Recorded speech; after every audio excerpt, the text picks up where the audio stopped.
Hey everybody, welcome to today's video. In today's video, I'm excited because we're going to be learning about 3 tips that you can actually implement in your trading after you got a winner to actually maximize your gains. So if that sounds interesting, please do stick with us until the end. Don't forget to subscribe, turn on the bell notification so that you'll be notified whenever we release content like this, as we do so on a daily. And please do share with a few friends that you believe will find value in this video. Without further ado, let's dive right into this, baby. Cool. So first things first, I hope you had a great trading week. So let's dive right into it.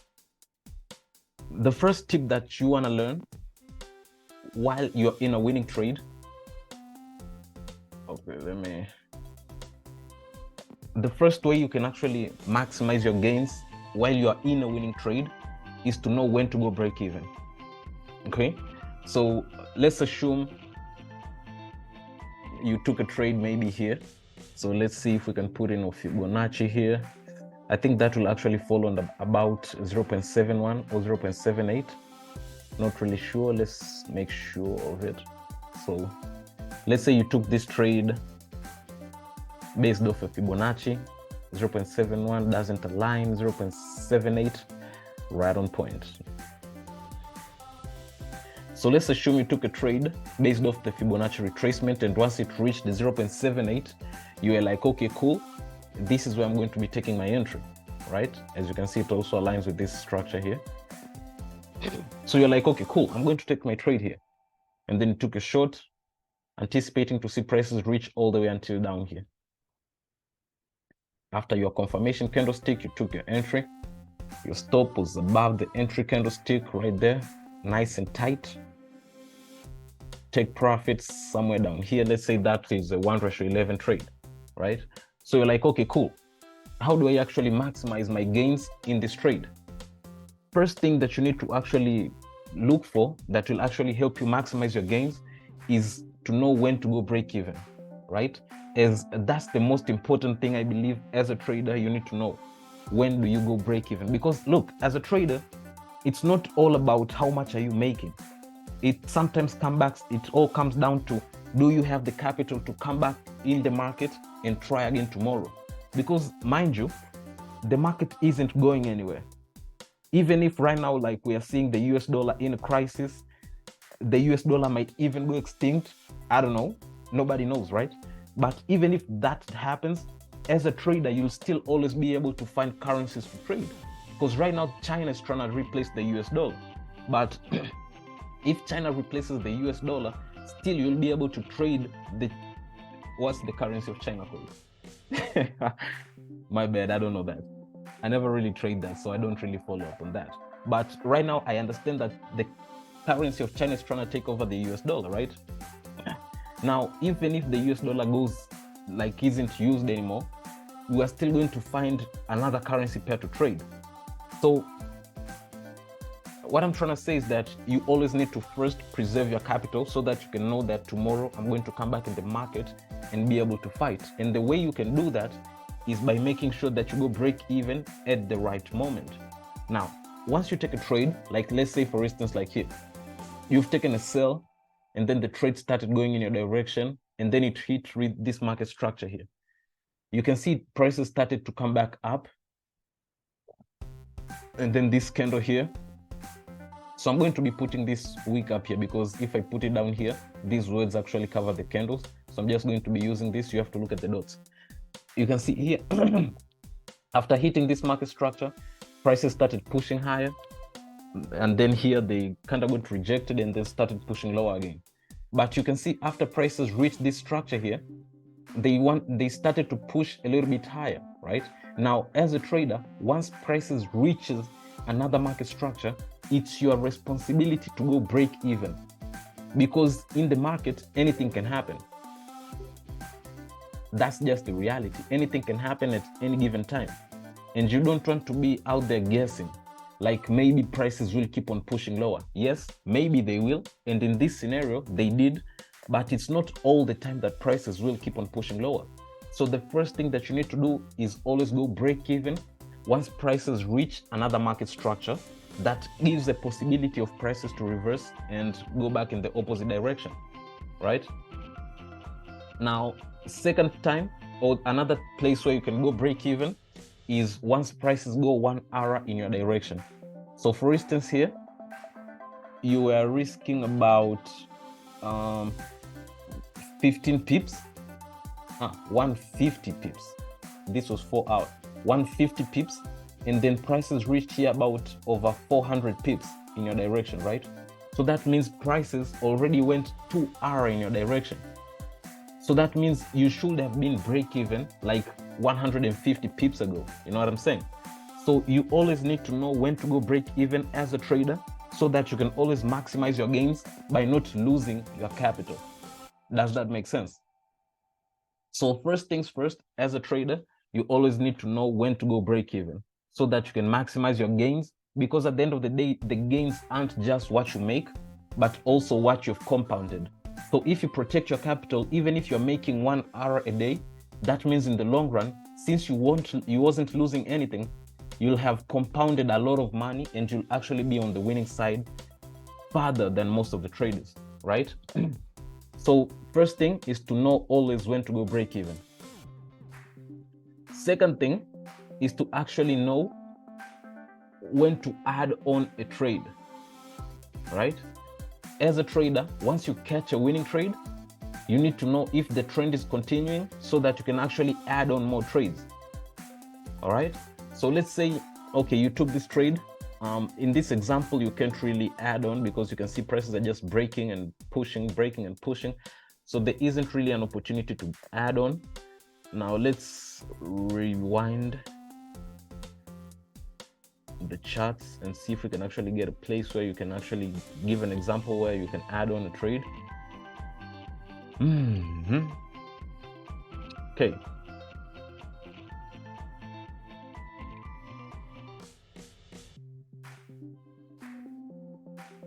All right, so let's take an example of this one. So here we see prices had this market structure, right here.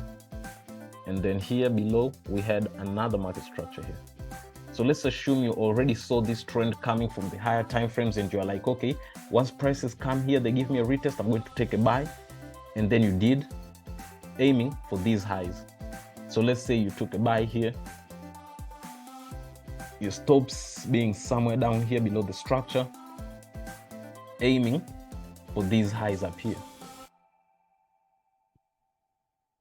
Right? You're like, I'm aiming for these highs. That's where I want to take my take profit. Now, the second thing, as I told you, is to always know when to add on a trade. Obviously, once prices reached here, you go break even because they've reached the market structure, and then prices broke above that market structure, right? So once they reversed and then they tapped back on this market structure, here is where you add on a trade. So the second point that I'm emphasizing is know when to add on a trade. Obviously, everybody uses their different trading strategies, but for me as a price action trader, I use a break and retest structure. So for instance, here prices broke above the structure, gave us a retest. So I'll be looking to add on a trade. So that means once prices reached here, I would have been taking a trade here to add on for prices to reach all the way up here.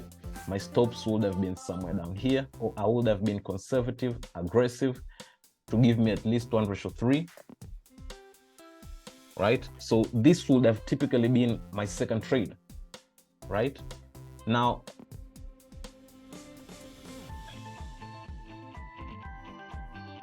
okay.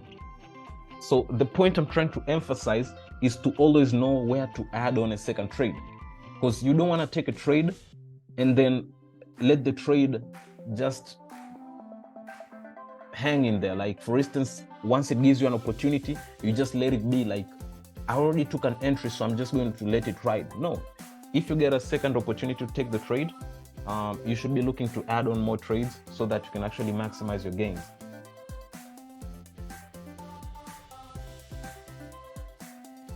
Okay, so that's the second thing that you always need to be looking out for. Where are the potential opportunities where you can actually add on a trade so that you can actually maximize your gains, right? Every strategy is different. And I'm not trying to hook you on my strategy. What I'm emphasizing is that you actually need to understand your strategy well enough so that you can actually know when a continuation is about to occur, right? Now, let's dive right into that. Let's continue. Like for instance, with my strategy, we could have also gotten another trade here. See this? This is a break of structure. So that means after this break of structure, again, we had a retest. Let's see if we can actually get a 1:3. If we force that, it would have given us a 1:2, not a 1:3. And the trades I take have to be at least 1:3. So we wouldn't have gotten a 1:3 here. But, you get the picture, right? So whenever a structure is broken, retested, you can easily add on a trade so that you can actually get more, wins or returns out of the trade. So yeah, that's the second thing that you need to actually focus on in order to maximize your gains in a winning trade. Third thing is the third point that you need to be focusing on in order to maximize your gains is to always, they're different. 1, 2. Okay. So the third thing that you need to actually be focusing on a winning trade is to know when to secure some profits. Okay. So let's assume you took a trade here. This is a winning trade. So let's assume you were aiming for, let's say, 100 down here. Let's assume you are aiming for about 100 down here. So that was your target. And then this is happening right now. Obviously, today in the New York, we got this crazy reversal. The US dollar gained a crazy bullish momentum. So obviously, I'm anticipating to see prices keep on pushing higher a bit before we actually see a continuation. I do believe that the prices are still in a downtrend, as we had a high, we had a low, we had a lower high, this created a lower low. So I believe the trend is still bearish, but right now we're just facing a major retracement. So with that being said, or with that being understood, we understand that a retracement can sometimes turn into a reversal, right? So we don't want to risk our capital. So for instance, right here, we are seeing this major reversal, this major retracement. So we want to make sure that it will keep on pushing lower, or we want to make sure even if prices don't keep on pushing lower and they retrace or reverse in the opposite direction, we want to make sure that we have already made something out of this trade, right? So that means after we see this reversal here, we need to actually secure some profits out of the trade. So for instance, if you took the trade with maybe 2 lots, you need to close at least 1 lot, so that in case it doesn't come back and continue with the trend, you'll have made something out of the trade. Obviously, you'll come to be stopped out at break even, but you'll have already made something out of the trade. And even if it does continue with the trade, you can see here prices just broke below and then retested the structure. So that means if it's going to continue, it's first going to print a confirmation candlestick. So that means after it prints a confirmation candlestick, we are going to utilize that and take the trade, right? So at the end of the day, it's still going to be a win-win. If it doesn't retrace, if it doesn't continue with the trend, it's going to stop us out at break even, but we'll have made something out of it first. If it does continue, after it prints a confirmation candlestick, we'll take in a second trade, meaning we are going to add on as we did here, and we are actually going to be making even more money out of it, right? So at the end of the day, no matter from what perspective you look at it, it's still going to be a win-win. So that's the 3 tips that I have for you in order to maximize your gains, or in order to maximize your wins out of the winning trades that you take. So that's all for today, guys. If you found value in this video, please do like the video, subscribe, and on that bell notification so that you'll be notified whenever we release content. And without further ado, guys, have a great weekend. Take it easy out there. Cheers.